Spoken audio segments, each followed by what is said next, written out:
Parfois, la vie te met devant des situations où tu sais très bien que tu n'aimes pas quelqu'un, mais étrangement, tu continues d'accepter ses cadeaux, ses services, ses attentions. Et laisse-moi te dire une vérité qui pique. Chaque fois que tu prends quelque chose d'une personne que tu n'aimes pas, tu lui donnes plus que ce que tu reçois.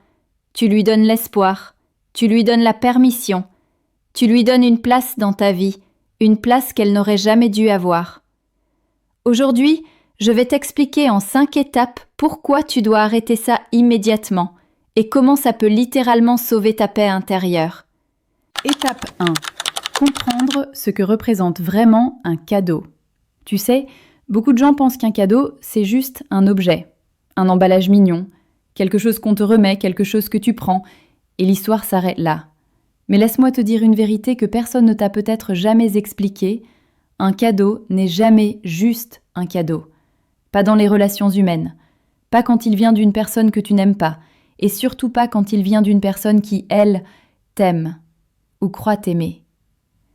Dans la psychologie des relations, un cadeau, c'est un message silencieux. C'est un « je veux entrer », un « je veux être présent », un « je veux avoir une place dans ta vie ». C'est un pont invisible que la personne pose entre votre monde et le sien. Et à partir du moment où tu l'acceptes, tu ne reçois pas seulement l'objet, tu acceptes la présence. C'est pour ça que je dis toujours, ce que tu prends chez quelqu'un, tu le prends aussi en toi, que tu le veuilles ou non. Regarde un peu, quand quelqu'un t'offre un cadeau, tu crois que tu prends quelque chose, mais en réalité c'est la personne qui prend quelque chose. Une ouverture, une connexion, une autorisation, un espace dans ta vie. Parce qu'un cadeau, ce n'est pas neutre.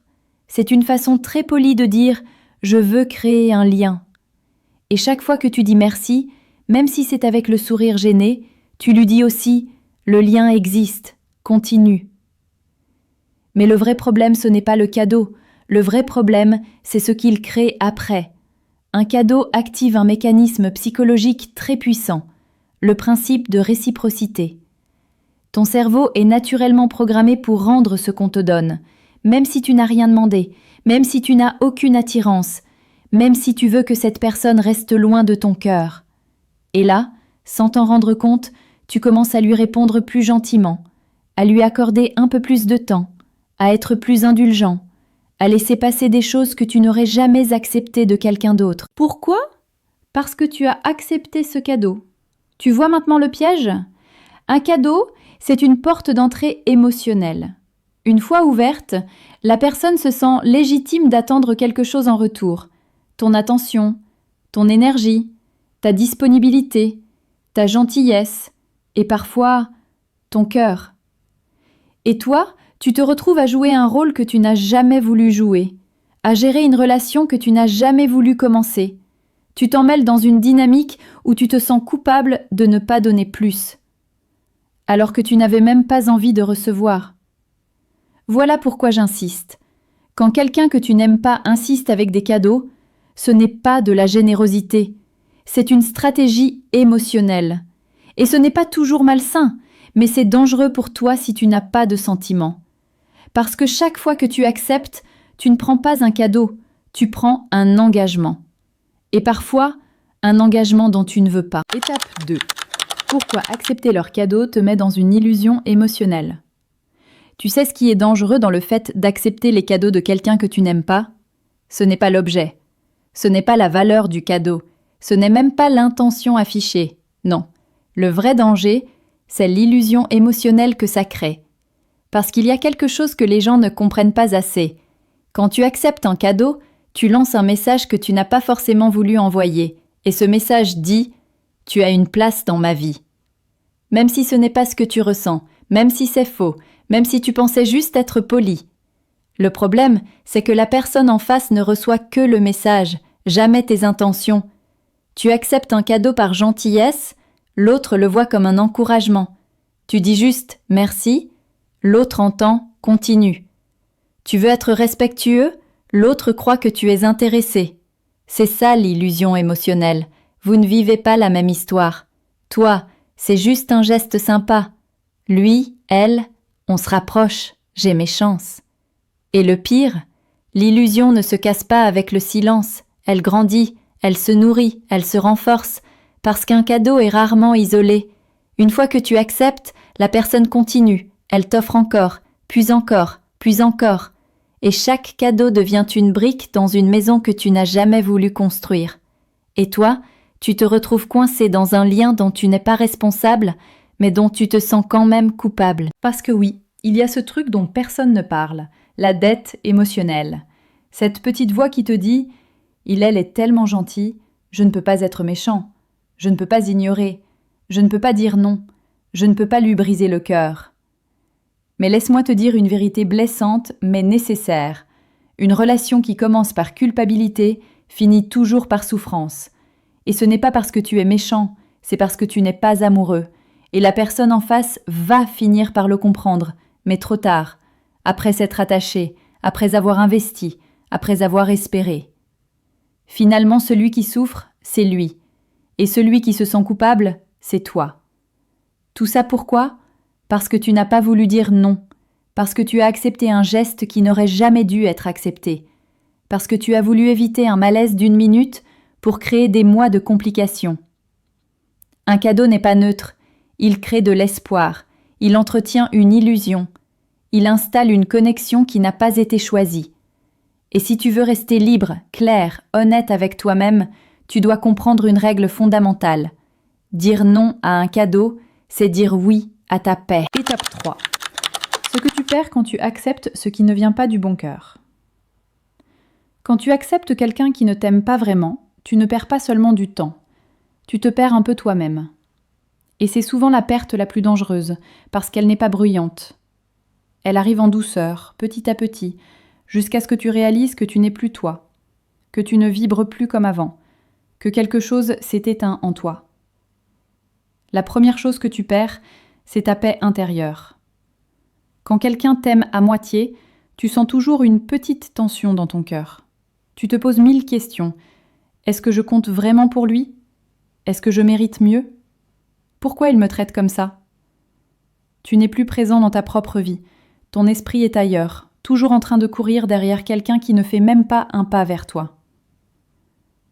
Ensuite, tu perds ta capacité à te valoriser. Quand tu acceptes un amour qui n'est pas sincère, ton cerveau enregistre un message très dangereux. Je ne mérite pas plus que ça. Et ce message, si tu le répètes trop longtemps, il devient une croyance. Et quand cette croyance s'installe, tu attires des relations qui te manquent de respect, qui te sous-estiment, qui profitent de toi. Ce n'est pas parce que tu es faible, mais parce que tu as toléré trop longtemps ce qui n'était pas digne de toi. Tu perds aussi ton énergie, parce qu'un amour qui ne vient pas du bon cœur te fatigue. Tu donnes, tu donnes, tu donnes, en espérant un petit geste, un petit effort, une petite preuve de réciprocité. Mais tu reçois à peine les miettes. Tu te retrouves à nourrir une relation qui ne t'alimente pas, et c'est comme arroser une plante en plastique. Tu mets de l'eau, mais ça ne poussera jamais. Tu perds également des opportunités. Tant que tu restes attaché à quelqu'un qui n'est pas aligné avec toi, tu passes à côté de ceux qui pourraient réellement t'aimer. Dieu n'envoie pas les bonnes personnes dans un cœur déjà occupé par la mauvaise. Tu bloques ta propre bénédiction sans t'en rendre compte. Et puis, tu perds le respect de toi-même. Le jour où tu te regardes dans le miroir et que tu réalises que tu as accepté trop de choses que tu ne méritais pas, ça fait mal, très mal. C'est ce moment-là qui te réveille. C'est ce moment-là qui t'apprend une grande leçon. Ce qui ne vient pas du bon cœur finit toujours par t'abîmer. Mais laisse-moi te dire la vérité la plus importante. Tu n'as pas perdu du temps. Tu as appris, tu as grandi, tu t'es réveillé. Parce qu'au final, la plus grande perte, ce n'est pas la personne. La vraie perte, c'est de t'éloigner de celui que tu es vraiment. Et la vraie victoire, c'est de revenir vers toi. Étape 4. Pourquoi dire non est un acte de respect envers toi-même ? Dire non, c'est l'un des mots les plus courts de la langue, mais aussi l'un des plus puissants. Beaucoup de gens le voient comme un refus, une fermeture, un rejet. Mais en réalité, dire non, c'est un acte d'amour. Pas pour les autres, pour toi. Quand tu dis non à un cadeau, à une attention, à une présence qui n'est pas sincère, tu n'es pas en train de vexer quelqu'un. Tu es en train de poser une limite sacrée autour de ton cœur. Et cette limite dit « Je mérite mieux que ça ». Dire non, c'est comme tenir une porte. Si tu la laisses ouverte à tout le monde, n'importe qui entre avec n'importe quelle énergie. Mais si tu la fermes à ceux qui ne te respectent pas, tu protèges ton espace intérieur, ton âme, ta paix. Le problème, c'est que beaucoup de gens ont été élevés avec l'idée que dire non, c'est être méchant, qu'il faut accepter pour faire plaisir, qu'il faut être gentil. Mais la vraie gentillesse, ce n'est pas se sacrifier. La vraie gentillesse, c'est être clair. Je ne veux pas ce qui me blesse. Dire non, c'est un filtre. Et un filtre, ça sert à quoi? À laisser passer ce qui est pur, ce qui est bon, ce qui t'élève, et à retenir ce qui est toxique, ce qui te manipule, ce qui te vide. Quand tu dis non à quelqu'un qui ne te respecte pas, tu récupères immédiatement 3 choses. Première chose, ta puissance personnelle. Parce qu'en refusant ce qui n'est pas bon pour toi, tu reprends le contrôle de ta vie. Tu deviens le pilote, pas le passager. Tu arrêtes de subir et tu commences à choisir. Deuxième chose, ton temps. Un oui mal placé peut coûter des mois, parfois des années. Un non bien placé peut te sauver la vie. Chaque fois que tu refuses ce qui ne te nourrit pas, tu fais de la place pour ce qui t'élève. Troisième chose, ta dignité. Dire non à un amour qui ne vient pas du cœur, c'est dire oui à ton propre respect. Dire non à un cadeau intéressé, c'est dire oui à tes valeurs. Dire non à une présence toxique, c'est dire oui à ta paix. Tu vois, le mot non n'est pas un mur, c'est un bouclier invisible qui t'empêche d'être atteint par ceux qui ne méritent pas ton énergie. Et puis, soyons honnêtes, le jour où tu apprends à dire non sans trembler, sans t'excuser pendant 3 heures, sans culpabiliser, c'est le jour où tu deviens adulte émotionnellement. C'est le jour où tu arrêtes de mendier l'amour. C'est le jour où tu comprends que ton cœur n'est pas un dépotoir. Dire non, ce n'est pas être dur.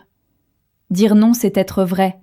C'est refuser les promesses vides, les gestes intéressés, les relations bancales. Parce qu'au final, celui qui sait dire non est celui qui sait ce qu'il mérite. Et toi, tu mérites largement plus que ce que tu tolères. Étape 5. La décision finale. Choisir ta paix, choisir ta valeur. À la fin de la journée, tout ce qu'on t'a dit, tout ce que tu as entendu, tout ce que tu traverses, ça te ramène toujours à une seule question. Qu'est-ce que tu choisis pour toi? Parce que oui, tu peux continuer à accepter les cadeaux de quelqu'un que tu n'aimes pas. Tu peux continuer à recevoir des attentions qui ne viennent pas du cœur. Tu peux continuer à sourire alors qu'au fond tu te sens piégé, redevable, manipulé. Mais laisse-moi te dire un truc très simple. La paix ne vient jamais de ce que tu acceptes par obligation. La paix vient de ce que tu choisis en pleine conscience. Il y a des oui qui détruisent doucement, des oui qui paraissent gentils mais qui t'enchaînent, des oui qui t'éloignent de toi-même. Et il y a des non qui libèrent, des non qui mettent fin à des cycles, des non qui disent « je ne veux plus de cette énergie dans ma vie ». Aujourd'hui, la vraie décision, ce n'est pas de comprendre pourquoi l'autre agit ainsi, ce n'est pas de deviner ses intentions ou de jouer au détective émotionnel. Non. La vraie décision, c'est de te regarder en face et de dire « est-ce que ce que j'accepte m'honore ou m'abîme? Est-ce que ce que je reçois nourrit mon cœur ou éteint ma lumière? Est-ce que je choisis ma valeur ou est-ce que je la trahis? » Parce que personne ne va venir te sauver de ce que tu acceptes. Personne ne va te sortir d'une dynamique que toi-même tu continues d'alimenter. Le monde respecte toujours celui qui se respecte. Les autres te traitent souvent comme tu te traites toi-même. Alors, quand tu dis non à ce qui n'est pas vrai, à ce qui n'est pas pur, à ce qui n'est pas sincère, tu envoies au monde un message clair. Je sais ce que je mérite, je choisis ma paix, je choisis ma valeur. Et la vérité, c'est que le jour où tu commences à choisir ta paix, ta vie change. Les mauvaises personnes s'éloignent, les vraies arrivent, les manipulations tombent, ton énergie remonte, tu recommences à respirer, à penser, à aimer proprement. Tu ne dois rien à personne, sauf à toi-même. Et la seule promesse que tu dois tenir jusqu'au bout, c'est celle-là, Je ne me trahirai plus. Parce que la vie devient beaucoup plus simple à partir du moment où tu arrêtes d'accepter ce que ton cœur ne veut pas. Et maintenant, la décision t'appartient. Si cette vidéo t'a parlé, abonne-toi maintenant, active la cloche de notification et laisse un Amen Coach Aïcha en commentaire pour que YouTube pousse la vidéo. Et partage-la avec quelqu'un qui a besoin d'entendre ça. On ne sait jamais, ça peut lui sauver une relation.